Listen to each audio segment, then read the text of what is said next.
Well, good morning, Redeemer Bible Church. My name is Jason Stinson. I'm one of your pastors here at the church, and you are here for the daily word. And this is Matthew 17, the entire chapter, so it's kind of a big chunk here to speak on, and there's just so many amazing and awesome things going on in this chapter, just like the others. And so much to talk about. So we're going to look at this here. We have one of the most remarkable events in all of the Lord's earthly ministry here in the Bible with the Transfiguration. And so we have that. Then we have a story of Jesus healing a boy with a demon, kind of similar to other things that we've heard and read about already. We have Jesus, of course, foretelling his death and resurrection again, and we have a little tiny story in here that's kind of interesting about paying a temple tax. And so a lot of kind of interesting things in this chapter. It's very loaded up. So let's just kind of get started. But first, before we do, we have to kind of look back at the last verse that we had in chapter 16. And chapter 16 verses 28. Verse 28, it says that, "Truly I say to you, there are some standing here who will not taste death until they see the Son of Man coming in his kingdom." And so there's been a lot of confusion about that. I think I touched on a little bit in my video yesterday, but this is not talking about necessarily, he's not talking about him coming back, like the second coming after he dies, while the disciples are still alive. But no, he's talking about the Transfiguration. And so all three of the synoptic gospels have the Transfiguration like immediately after this statement here. And so he's talking about those that will not taste death. Here he's talking about Peter, James, and John. And we're going to see that here as we read. So again, we have immediately in verse 17, after they're together, now Jesus, for whatever reason, takes these three disciples, Peter, James, and John, up on a mountain, and the Transfiguration, the glory of God is shown. And just listen to this. This is just really cool. So we'll just kind of read, and and we'll go down here, and we'll stop a couple times and talk about some things. But starting at verse 1, chapter 17, "After 6 days, Jesus took with him Peter and James and John, his brother, and led them up a high mountain by themselves. And he was transfigured before them, and his face shone like the sun, and his clothes became white as light."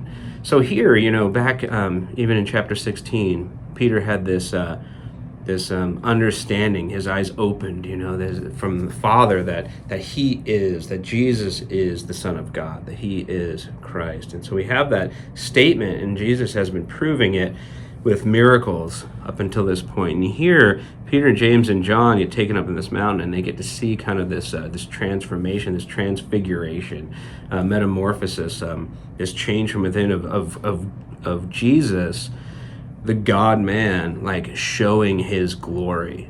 And it's just, I can't even imagine how amazing that would be. I think when we look into Revelation and see other times whenever Jesus is described and what he would look like, they would have seen this. And so anyways, it's just amazing. So we get this kind of like actual proof of not just a proclamation, but this amazing proof of who Jesus is there on the mountain.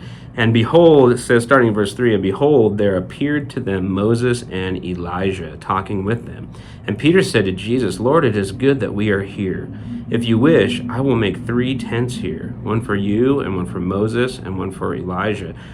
It doesn't tell us how Peter immediately recognized that was Moses and Elijah.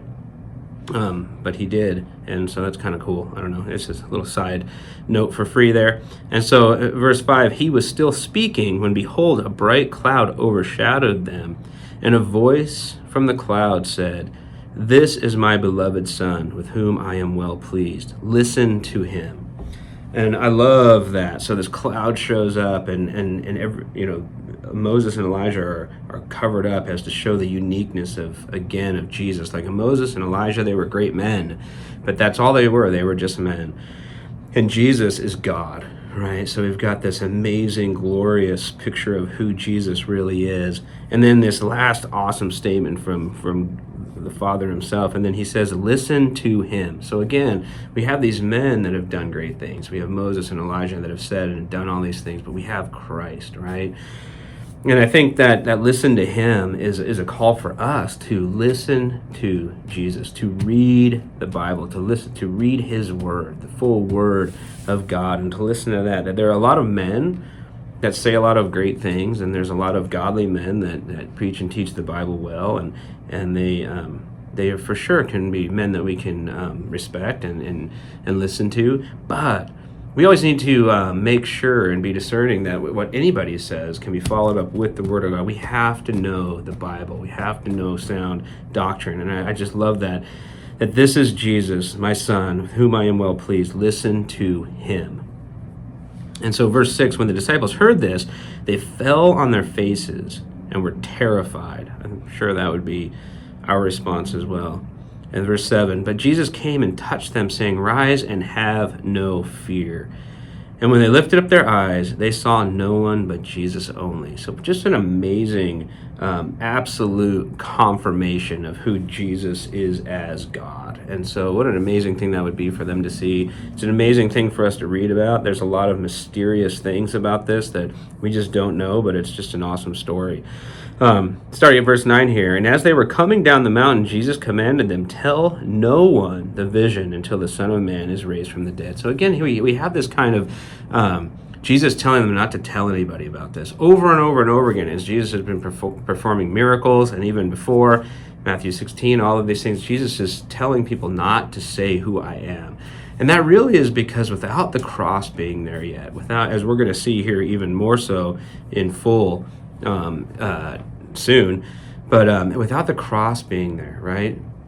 There is no glory without the cross. There is no Christianity without the cross. That Jesus doesn't want to separate who he is, God, from the cross in and of this life, that he has come here for a purpose. And so he continues to tell people not to say anything about what they see. And the disciples asked him, "Then why do the scribes say that first Elijah must come?" He answered, "Elijah does come, and he will restore all things. But I tell you that Elijah has already come and did not recognize him, but did to him whatever they pleased. So also the Son of Man will certainly suffer at their hands." Then the disciples understood that he was speaking to them of John the Baptist. So just an amazing, amazing story. And it's just, again, it's really, we've got to let it sink in that there is the glory of God and the cross that he will endure, and his suffering.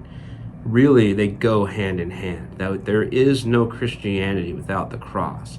And so there's no glory of God without the cross in his teaching here with them, that we understand the fact that he came here for a purpose, to die for the sins of his people, and that he came to suffer. He didn't come to build his kingdom immediately right now and just wipe out everything and be whatever they wanted him to be.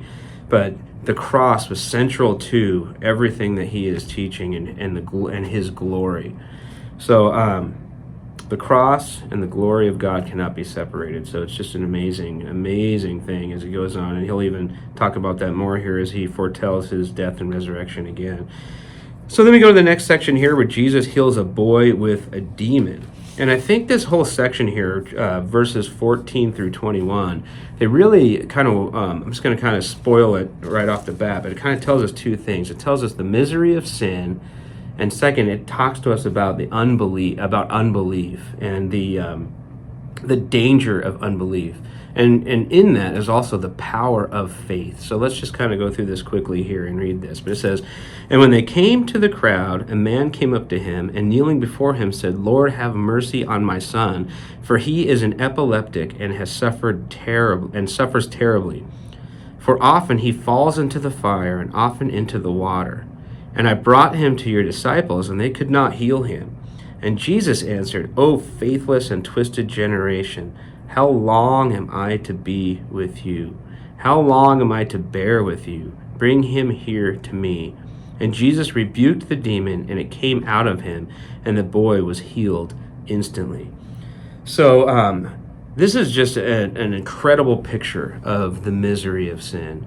And I think it's important for us to understand. I don't know, if you're watching this, I hope that you're saved. I hope that you're a believer. But if you're not, this picture here, you might not have all of these symptoms, but this picture of this epileptic that suffers terribly, that falls into fire and into water, and it's this picture of the misery of sin. And this is what it means. This is what it looks like. This is a picture of what it means to not know Christ, and the awful the way that sin deteriorates people in the body. It's a picture of who you are if you don't know Christ. So it's just an amazing thing to think about. And then you see here that that when Jesus answers, "Oh, faithless and twisted generation, how long am I to be with you?" And he kind of just like opens up a kind of an anger about sin and unbelief and not having faith, and the disciples not even being able to do anything about this. And it's just a symbol. It shows us just how much Jesus he hates unbelief. He doesn't he doesn't just passively think it's okay. He hates that unbelief in him. And so he rebukes this demon, and he talks about that, and it's just an amazing story of the misery of sin and the unbelief of the disciples, and really as we read on, like the power of faith, that the boy was healed instantly in Christ. Now listen to this as we talk about the power of faith. Verse 19, then the disciples came to Jesus privately and said, "Why could we not cast it out?" And he said to them, "Because of your little faith. For truly I say to you, if you have faith like a grain of a mustard seed, you will say to this mountain, 'Move here to there,' and it will move, and nothing will be impossible for you." So it's just an incredible statement of the power of faith. If we could have the faith even of a mustard seed. And even here, even the disciples, they were together now, and even after Peter, James, and John had this opportunity to see God in all his glory, and we don't know exactly when this story happened, if it was right after it or whatever, but still, they have unbelief. And Jesus, it's an amazing showing of Jesus just knowing everything also, and knowing the hearts of man. And so the strength of faith, and Jesus hates unbelief, and just the absolute misery of sin. It's a great passage for that. So then here in verses 22 and 23, Jesus foretells of his death and resurrection again. So I'll read this. And as they were gathering in Galilee, Jesus said to them, "The Son of Man is about to be delivered into the hands of men, and they will kill him, and he will be raised on the third day." And they were greatly distressed. Again, the disciples don't like the idea that this is truly the Son of God, the Messiah has come, and he just keeps talking to them about how, no, my purpose here isn't to, make things all perfect and right now. My purpose is to come here and die, and they just still do not fully understand that. And you can see their distress in that. And Jesus keeps saying the same message over and over and over again for us. And so lastly here in verses 24 through ends on 27, we have this story of this temple tax. And so I'm just going to read this here, and we'll pick out a couple things and then we'll be finished. But verse 24, when they came to Capernaum, the collectors of the 2 drachma tax went to Peter and said, and this was a tax that basically they would tax everybody, I believe it was yearly or so, and it was a temple tax to basically upkeep the temples. So it was about equivalent to 2 days' wage, and everybody had to pay this. But it's interesting what Jesus says here. We'll just kind of read this here and we'll see. The collectors of the 2 drachma tax went to Peter and said, "Does your teacher not pay the tax?" And he said, "Yes." And when he came into the house, Jesus spoke to him first, saying, "What do you think, Simon? From whom do the kings of earth take toll or tax? From their sons or from others?" And when he said from others, Jesus told him, "Then the sons are free." So right here, I think it's interesting that Jesus was in another room, and when Peter came in, he already knew what the Peter was going to ask and what conversation just took place. So it's just amazing. Another picture of the Lord's perfect knowledge of man and their heart and their mind and what they're thinking. And he already knew that conversation. And then he has this little talk here about how even though everybody's supposed to pay this tax, Jesus is the Son of God. And there's he makes this kind of saying about kings and how kings gets the money from the people, not from their sons. And here that Jesus is the Son of God, the one that is even over the temple and all of that. Should he still have to pay? And so, the answer to that really is no. But in verse 27, listen to this. He says, however, not to give an offense to them, go to the sea and cast a hook and take up the first fish that comes up. And when you open its mouth, you will find a shekel. Take that and give it to them for me and for yourself. And so even though Jesus is greater than the temple, that he is the very Son of God, he claims no exemption for himself to pay this tax, and so he does that, and he doesn't want to. I think there's a good lesson for us in that as well. That even though this government authority would be over him, and he makes this point of the king's sons don't have to pay, and he is the king's son, quite literally. But yet to keep the peace and to not offend anyone. He pays it, and so it's a good thing for us to not disturb the peace for matters of little importance, just something for us to think about. And then also there's just something amazing here I don't want to miss, where this fish, and he goes and tells Peter to take the first fish that comes up. When you open its mouth, you'll find a shekel, and it's just this amazing power over all creation. That he can just put this shekel in this fish, and that it could be found, and he makes the fish the paymaster of this due, and just an amazing thing of who God is. This whole chapter 17 is the showing of his actual glory, and then with who he is, with casting out this demon in this boy, and how we should have faith in him, and how he doesn't love unbelief in people. And then even here with his temple tax and his power of the knowledge of the thoughts of men and everything that happens, and his power over all of creation. And this is an amazing look at who Jesus Christ really is. It's really kind of an amazing chapter. And these daily words, aren't meant to hit everything. And so there's so much, if we could take this apart slowly and really talk forever on it. But I've gone about 18 minutes already, and I think that's good. So you guys have a wonderful day, and we'll catch you next time on the Daily Word.